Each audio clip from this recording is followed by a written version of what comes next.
The first number my ex-husband demanded in the divorce was an amount he could never earn in his 6 years in New York.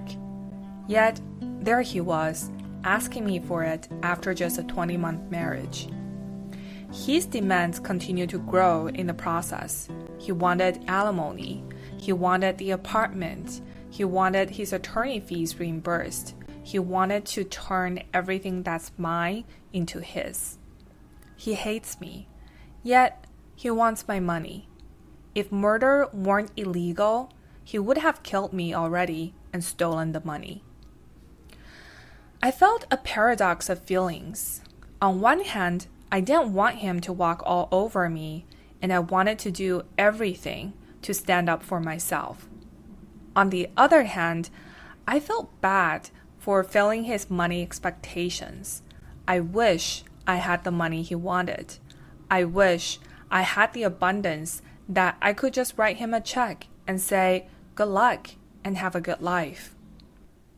Both my ex-husband and I grew up poor. When we met, we were both trying to make it in the big city. I thought because we shared a similar family background, we would share the same dream to build a better, more robust financial state than our previous generation. And we would be able to provide financial stability we never had to our next generation. The irony was our income was similar. The difference was he's a spender and I'm a saver. I was able to save and pay for the entire down payment of our apartment by myself, while he had tens of thousands of dollars in debt. He believed that I had the money to pay off his debt, so I should. It was an unspoken expectation that I wasn't aware of. Later, his expectation grew into deep resentment toward me and exploded in the divorce.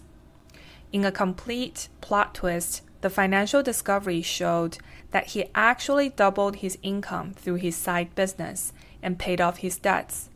All this time, he was making good money while pretending to be poor in the divorce to maximize his gain. It's a sad divorce. The only winners are the attorneys. Wherever you are in your divorce, I hope the following could help you ease the pain and get to the next chapter a little faster. 1. Don't bypass the financial discovery process. It's tempting to choose the easiest path.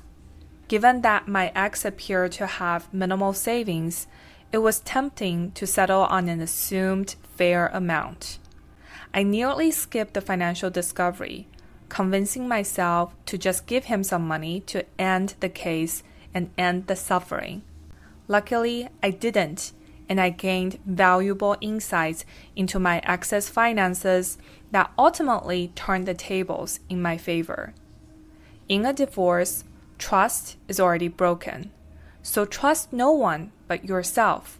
Conduct the financial discovery, verify the facts, and make your own decisions regarding the settlement terms. It's a tedious and expensive process that could easily run up to $10,000 in attorney fees, but you can also DIY with tools like Anew and Save. You'll get a full view of your finances and have a set of tools to plan for different scenarios. That will help you understand the legal frameworks and evaluate if the settlement demands from your spouse is baseless. Go to loveanew.co/truth and get your free 7-day trial. The link is in the description. 2. Do the math right. There's nothing worse than fighting over imaginary assets.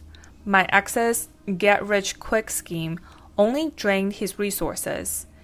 It might have been his tactic to keep bluffing to intimidate me to surrendering. You need to understand your opportunity cost and never underestimate the other side. 3. Knowing when to stop.